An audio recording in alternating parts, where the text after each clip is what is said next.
अगर अभी तक आप सीरियस नहीं हो अपनी पढ़ाई को लेके तो बेटा ये चेतावनी आपके लिए कि ये वाला अटेम्प्ट आपके हाथ से निकल सकता है। और जो बच्चे सेल्फ स्टडी कर रहे हैं उनको सबसे ज्यादा इशू आता है जब ये टाइम कम बचता है, उनको नहीं समझ आता कि क्या करना है, कैसे करना है। इसलिए आज की वीडियो में हम सेल्फ स्टडी वाले स्टूडेंट्स को फोकस करने वाले, उन्हें बताने वाले हैं कि आखिरी दिनों में उन्हें किस तरीके से क्या क्या चीजें करनी है, किन किन चीजों पर ध्यान देना है, और दिनों के अंदर अगर उन्होंने ढंग से पढ़ाई कर ली, definitely get more than 300+ marks.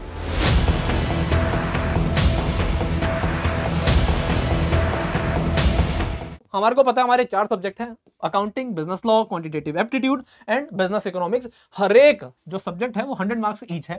शुरू के 2 सब्जेक्टिव पेपर यानी कि accounting and law paper number 1 and 2 subjective paper हैं, और paper number 3 and 4 is objective paper. ठीक है जी, ये वाली बात हर एक बच्चे को पता है, नहीं पता है तो पता लग गई है। ठीक है जी, हाँ जी सर।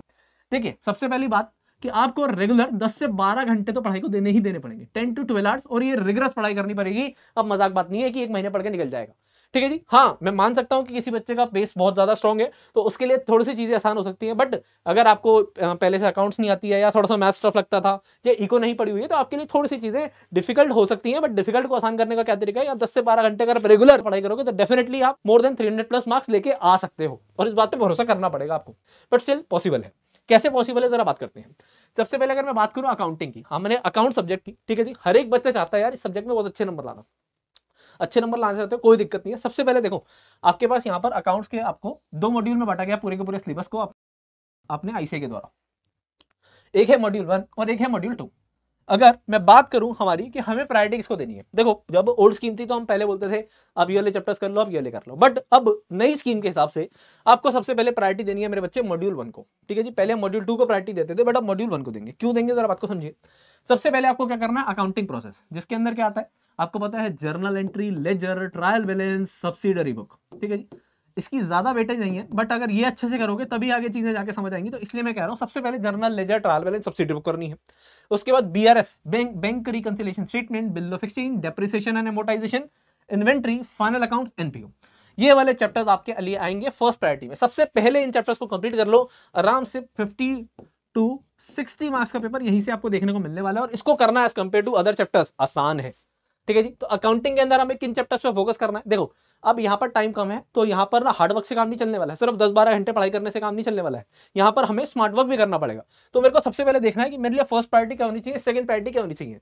मेरे को ये तो पता है कि 10 से 12 घंटे पढ़ना है, उसमें पढ़ना क्या क्या है पहले मैंने आपको बताया कि अकाउंट्स अगर आप पढ़ रहे हो तो ये वाले चैप्टर्स को बहुत अच्छे से करना है सबसे पहले।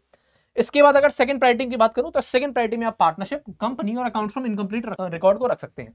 और सेकंड प्रायोरिटी के अंदर भी सबसे पहले अकाउंट्स फ्रॉम इनकम्प्लीट रिकॉर्ड को करना फर्स्ट नंबर पे, सेकंड नंबर पे करना कंपनी को, और थर्ड नंबर पे करना अपने पार्टनरशिप को। ठीक है जी, हाँ जी, क्योंकि account from incomplete record as compare to ये दोनों आसान है, और यहाँ पर अच्छा खासा क्वेश्चन आने की संभावना है। Company account as compare to partnership आसान है, पार्टनरशिप थोड़ी सी डिफिकल्ट हो जाएगी क्योंकि यहाँ पर आपका fundamental, admission, retirement, death, dissolution ऐसे चैप्टर आ जाते हैं, तो कहीं ना कहीं यहाँ पर इसकी वेटेज तो है बट कहीं ना कहीं डिफिकल्ट हो जाती है आप सबके लिए। तो सबसे एंड में पार्टनरशिप कर सकते हो आप, कोई दिक्कत कोई परेशानी नहीं है। पहले फर्स्ट प्रायोरिटी ये हो गई, सेकंड प्रायोरिटी हो गई। अब ये आपको समझ आ गया कि मेरे को क्या करना है, कैसे करना है। अब बात को समझिए कि करना कैसे है, मतलब ये तो समझ आ गया कि क्या करना है, अब करना कैसे।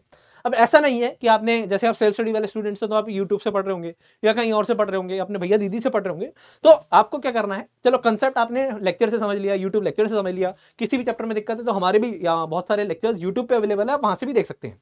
तो सबसे पहले कंसेप्ट समझ आना चाहिए। तो देखो अकाउंट्स को पास करने का, उसमें अच्छे नंबर लाने का एक ही फॉर्मूला है, सबसे पहले आ गया कंसेप्ट, सी बोले तो कंसेप्ट। सबसे पहले कंसेप्ट समझ लिया, जो आपने यूट्यूब लेक्चर से, अपने भैया दीदी से, जैसे आपको अच्छा लगता है वैसे कर लिया। किसी का कोर्स है तो वैसे कर लिया, हमारा कोर्स है तो वैसे वहां से अपने कंसेप्ट कर लिया, लाइव क्लासेस से करा, रिकॉर्डिंग से करा, वो आपकी कॉल है। उसके बाद आती है पी, पी बोले तो प्रैक्टिस, प्रैक्टिस बोले तो प्रैक्टिस के अंदर बेटा, अब यहाँ पर ना बहुत सारे बच्चे क्या गड़बड़ करते हैं, वो गड़बड़ करते हैं इस बात की, हाँ जी क्या गड़बड़ करते हैं, वो लग जाते हैं डिफरेंट डिफरेशन में। बेटा टाइम कम है, आपको सिर्फ और सिर्फ आईसीए मॉड्यूल को फोकस करना है। आईसीए मॉड्यूल बोले तो आईसीए मॉड्यूल आरटीपी, एमटीपी, पास एग्जाम। ठीक है जी, अब बात आती है कि सर इतनी सारी चीजें करेंगे तो टाइम लग जाएगा, बिल्कुल सही बात है जी, प्रीवियस ईयर क्वेश्चन में कह सकता हूँ, हाँ जी, और कम से कम 5 से 7 अटेम्प्ट के मिनिमम आरटीपी, एमटीपी, पास एग्जाम करने ही करने हैं। तो अगर सर इतनी सारी चीजें करेंगे तो एक एक चैप्टर में बहुत ज्यादा टाइम लगेगा। तो इसका सबसे बेस्ट तरीका क्या है कि आप परफेक्ट प्रैक्टिस बुक ले लें, अकाउंट्स की। परफेक्ट प्रैक्टिस बुक के अंदर क्या है, परफेक्ट प्रैक्टिस बुक के अंदर अगर मैं बात करूं तो आपको आईसीए मॉड्यूल, आरटीपी, एमटी, पास एग्जाम, प्रीवियस ईयर के जितने भी क्वेश्चन आज तक उस चैप्टर से आए ना, वो सारे के सारे एक जगह मिल जाते हैं। आप कहेंगे सर क्वेश्चन बहुत सारे होंगे, तो बेटा ऐसा नहीं है।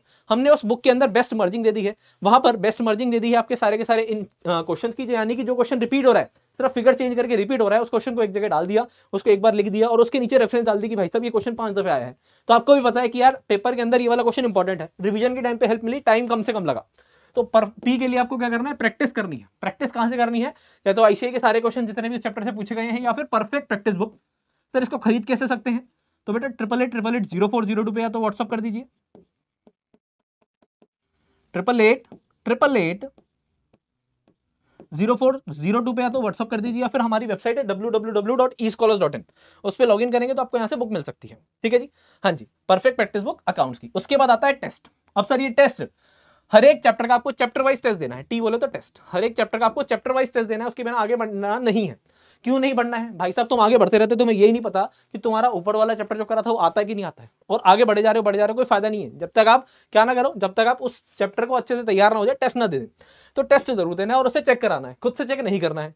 तो सर टेस्ट कैसे मिलेगा, तो देखो टेस्ट या तो आप क्या कर सकते हैं, आप टेस्ट सीरीज खरीद सकते हैं कहीं की, और या फिर देखो अगर आप परफेक्ट प्रैक्टिस ले ही रहे हो तो मैं आपको कहूंगा आप ना सेल्फ स्टडी सेट मिलता है हमारा, सेल्फ स्टडी सेट। वो आप जैसे स्टूडेंट्स के लिए जो सेल्फ स्टडी करना चाहते हैं, कहते हैं यार लेक्चर नहीं खरीदने मेरे को, तो सेल्फ स्टडी सेट आपको वेबसाइट से अवेलेबल हो जाएगा, जहां पर आपको परफेक्ट प्रैक्टिस बुक में मिल जाएगी। और परफेक्ट प्रैक्टिस बुक की खास बात क्या है कि इसको वीडियो सॉल्यूशन के साथ मिलती है, यानी कि आपको आईसीए के जितने भी क्वेश्चन है एक तरह से सबका वीडियो सॉल्यूशन मिल गया।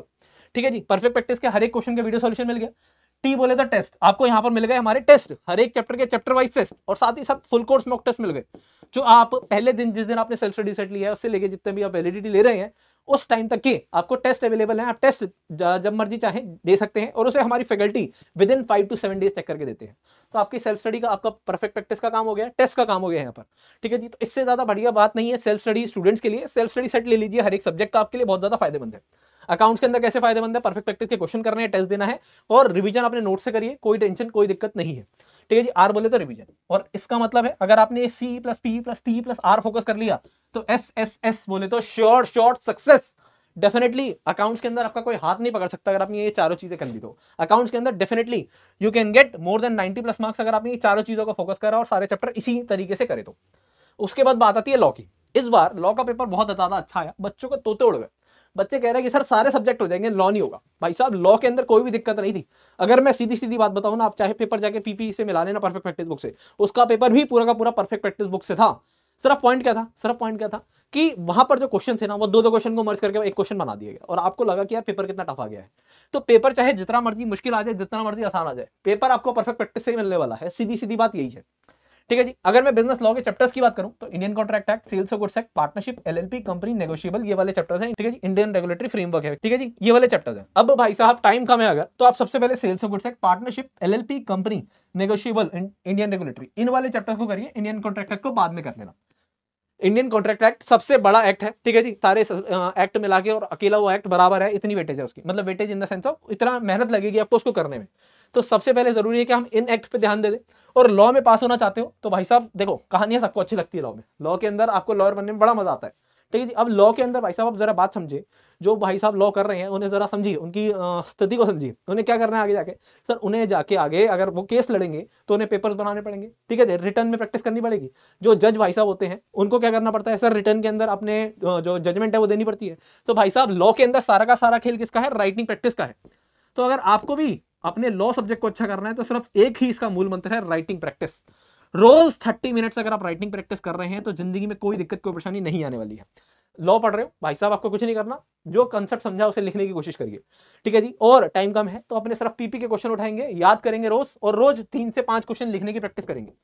ठीक है जी, शुरू में आपको लगेगा कि यार क्या बोरिंग काम है, बट स्टिल अगर आपने ये 20-25 दिन करके देखा तो आपको पता लगेगा 20-25 दिन के बाद आपका लॉ पे कमांड आने लगा है, आपको पता है आंसर कैसे लिखना है। क्योंकि 90% ऑफ द स्टूडेंट यही गलती करते हैं, वो याद करते रहते हैं थ्योरी समझ के, जबकि आपको प्रैक्टिकल की तरह आपको रोज राइटिंग प्रैक्टिस करनी पड़ेगी। तो राइटिंग यस, और अगर राइटिंग करते हो तो ये आपके लिए बन जाता है मोस्ट इंटरेस्टिंग सब्जेक्ट, क्योंकि कहानी सबको अच्छी लग रही थी और लिखने के बाद हमारे नंबर भी आने लगे, तो मोस्ट इंटरेस्टिंग सब्जेक्ट बन जाएगा। और बिलीव मी, आप इस सब्जेक्ट में 80 नंबर भी लेके आ पाओगे और 90 नंबर भी लेके आ पाओगे। ठीक है जी, तो writing and writing so the subject will become most interesting subject for you अगर आप राइटिंग प्रैक्टिस करते हैं तो। लॉ के अंदर यही है, इतनी सी बात है, परफेक्ट प्रैक्टिस के क्वेश्चन जितनी ज्यादा बार हो सके उसके करने की कोशिश करना, और उसके बाद इसके अंदर भी वही टेस्ट भाई साहब जरूर देना जो हम चेक करके बताएंगे और आपको बताएंगे बेटा यहाँ ये गलती है, यहाँ ये गलती है। और पीपी का पता है सॉल्यूशन इतने गजब तरीके से लिखे हुए हैं, वहां पर कैसे प्रोविजन लिखना है, कैसे एनालिसिस कंक्लूजन करना है, ये सारी की सारी चीजें आपको बताई गई हैं। ठीक है जी, तो एक सिमेट्री के अंदर आंसर मिल जाते हैं आपको, एक तरह से आईसीए मॉड्यूल के सारे क्वेश्चन मिल गए एक सिमेट्री में कि किस तरीके से लिखना है। और अगर बाई चांस किसी क्वेश्चन में डाउट आ रहा है तो भाई साहब वीडियो सॉल्यूशन अवेलेबल है। तो सेल्फ स्टडी वाले स्टूडेंट्स के लिए इससे ज्यादा बढ़िया बात तो कोई हो ही नहीं सकती। हाँ जी सर, तो लॉ की हमने प्रॉब्लम को हल कर लिया है। इसके बाद अभी मैं ये भी बताऊंगा कि यार चारों सब्जेक्ट को डील कैसे करना है इन 100 डेज में। ठीक है जी, वीडियो थोड़ी सी लंबी रहेगी मैं मानता हूं, बट स्टिल आपके लिए बहुत हेल्पफुल रहेगी। बात करें अगर क्वांटिटेटिव एप्टीट्यूड की, तो भाई साहब इसके अंदर है हमारे 3 parts, maths, stats, LR. Maths की 40% वेटेज है, स्टैट्स की 40% है, एलआर की 20%। तो प्रायोरिटी इसके अंदर मैं 3 प्रायोरिटी में बांटूंगा। सबसे पहली प्रायोरिटी होनी चाहिए या तो आप एलआर कर लीजिए, और या फिर अगर आपके पास थोड़ा भी टाइम है तो पहले आप स्टैट्स से चालू करिए। स्टैट्स के अंदर measure of central tendency, measure of dispersion, correlation regression, ठीक है जी, उसके अलावा statistical description of data and index number. Stats के अंदर पहले ये वाले चैप्टर्स करने हैं। हाँ, मेरे को पता है कि थ्योरेटिकल डिस्ट्रीब्यूशन और प्रोबेबिलिटी भी है इसके अलावा, बट मैंने कहा आपको सबसे पहले प्रायोरिटी पे ये वाले चैप्टर्स करने हैं स्टैट्स के। ठीक है जी, 40 में से आराम से 30 नंबर का पेपर यही से आने वाला है क्योंकि, ठीक है जी, तो आपने ये कर लिया, आपको एक कॉन्फिडेंस आया कि हाँ ठीक है। उसके बाद प्रायोरिटी 2 के अंदर सबसे पहले आपको करनी है क्या, एलआर। एलआर के अंदर बेटा 20 नंबर के हैं 4 चैप्टर, 20 मार्क्स 4 चैप्टर, बहुत ज्यादा आसान है। 3, 4, 5 दिन भी ढंग से करते हो तो एलआर पूरी खत्म हो जाती है। 20 में से हर एक बच्चे के मिनिमम अगर कोई थोड़ा सा भी ढंग से पढ़ ले तो 15-16 नंबर तो वैसे ही आ जाते हैं। और आपको ट्राई करना है कि इसे 18 से 19 नंबर पे लेके आने की, मिनिमम 18-19 नंबर आने चाहिए मेरे एलआर में, और बिलीव में आ सकते हैं, कोई मुश्किल बात नहीं है।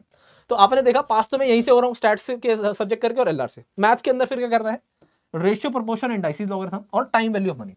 The most important chapter of CA, time value of money. क्यों सर, इंटर में भी काम आएगा, फाइनल लेवल पे भी काम आएगा, हर जगह काम आएगा। इस चैप्टर को बहुत ज्यादा अच्छे से करना, और साथ ही साथ हम कह सकते हैं सीक्वेंस सीरीज।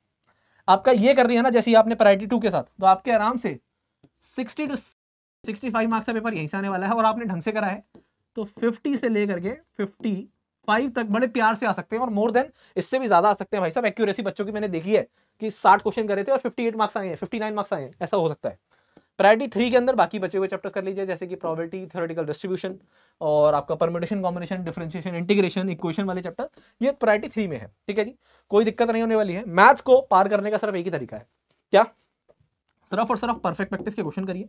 आईसीए मॉड्यूल के क्वेश्चन इसके अंदर करने हैं, क्योंकि हमारी परफेक्ट प्रैक्टिस के अंदर भी आपको बताया जाता है, मतलब देखो परफेक्ट प्रैक्टिस बुक के अंदर सारे के सारे यूनिक क्वेश्चन डाले गए हैं। तो मैथ्स के अंदर मैं कहूंगा क्योंकि आईसीए मॉड्यूल के अंदर ना बहुत सारे क्वेश्चन है, तो पहले इसके आईसीए क्वेश्चन करने हैं। ठीक है जी, हाँ जी, करनी है मैथ्स स्टैट्स एलआर के अंदर पीपी क्वेश्चंस के अलावा आईसीए मॉड्यूल भी करना है। बाकी किसी सब्जेक्ट में नहीं कर रहा, बट यहाँ पर पीपी के साथ आईसीए मॉड्यूल करना है, क्योंकि यहाँ पर प्रैक्टिस मांगता है मैथ्स हमारी, इसलिए। ठीक है, क्वेश्चन बहुत सारे सेम मिलेंगे, बट स्टिल मैं कहूंगा आपको यहाँ पर प्रैक्टिस के लिए आप आईसीए मॉड्यूल के क्वेश्चन भी सॉल्व करिए। पास होने का तरीका, practice, practice and practice and test, test, test, then you will get success, success and success. Simple सीधी बात है। यहाँ पर जितनी ज्यादा प्रैक्टिस करोगे, जितने ज्यादा टेस्ट दोगे ना, आप विश्वास नहीं मानेंगे, हर एक चैप्टर के 3 से 5 टेस्ट लगा रखे हैं हमने। क्यों लगा रखे हैं, क्योंकि हमें पता है जितनी ज्यादा प्रैक्टिस करोगे मैथ्स उतना ज्यादा स्ट्रॉन्ग होता जाएगा। ऐसे ही नहीं आते बच्चों के 90-95 नंबर हमारे सब्जेक्ट से। इस मैथ्स जैसे सब्जेक्ट से 97 मार्क्स था इस बार का हाईएस्ट मैथ्स का, तो ऐसे नहीं आता। वो सारे टेस्ट, वो सारी पीपी जब लगाते हो आप, आईसीए मॉड्यूल के क्वेश्चन बार बार करते हो, तो believe me you are going to rock in this subject as well. बात करें बिजनेस इकोनॉमिक्स की, तो भाई साहब ज्यादातर बच्चों के लिए आसान है ये। ठीक है जी, और मैंने आपको जैसे मैंने बता दिया वैसे कि हर एक सब्जेक्ट के अंदर आपको प्रैक्टिस कहां से करनी है, प्रैक्टिस करनी है परफेक्ट प्रैक्टिस बुक के क्वेश्चंस, और टेस्ट देने के लिए आपको आप सेल्फ स्टडी सेट के अंदर ही सारे के सारे टेस्ट मिल ही रहे हैं। ठीक है जी, जिसको चेक करके हमारी फैकल्टी देती है विद इन 5 to 7 डेज, और ऑब्जेक्टिव का टेस्ट तो हाथ के हाथ मिल जाता है विद कीज, तो कोई टेंशन ही नहीं है। बिजनेस इकोनॉमिक्स की बात करूं अगर मैं, तो प्रायोरिटी 1 के अंदर theory of demand and supply, theory of production and cost, price determination in different market, national income, Indian economy. Priority 1 के अंदर ये वाले चैप्टर देखो, ज्यादातर बच्चों के लिए इको जो है एक स्ट्रॉन्ग पार्ट है। ठीक है जी, हाँ जी, उसके अंदर ज्यादातर बच्चे स्कोर भी कर लेते हैं, बट स्टिल अब भाई साहब सिर्फ इको हो गई है, पहले बीसीके भी हुआ करता था, तो यहाँ पर अब थोड़ी सी थ्योरी ज्यादा हो गई है। आपको पता है ऑब्जेक्टिव पेपर है। ठीक है जी, इसकी इसलिए हमने जो हमारी परफेक्ट प्रैक्टिस बुक है ना, इसकी खास बात क्या है कि ऑब्जेक्टिव पेपर है, इसलिए हमने जो क्वेश्चन है ना, उसके क्वेश्चन की ये तो बताया कि वाला आंसर सही क्यों है, चारों अगर ऑप्शन नहीं है तो ये आंसर सही क्यों है, इसके अलावा बाकी 3 जो गलत है वो गलत क्यों है, ये भी रीजनिंग दी गई है, ताकि अब जब वो पीपी के क्वेश्चन को ही पढ़ लेंगे ना एक बार, तो आपको कंसेप्ट अंडरस्टैंडिंग वैसे ही मिल जाएगी, आपको याद रहेगा कि यार ये गलत क्यों है। अगर वो पता लग गया कि गलत क्यों है तो सही तो अपने आप निकल जाएगा ना।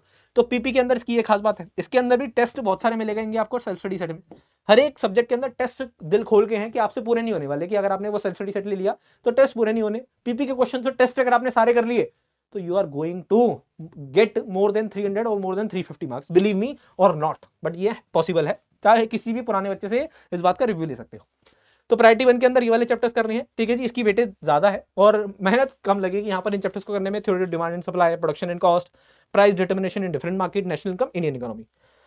प्रायोरिटी 2 की बात करें तो आपके बाकी जो बचे हुए चैप्टर हैं, public finance, money market, business cycle, international trade और nature scope and business economics, तो ये आपके प्रायोरिटी 2 है।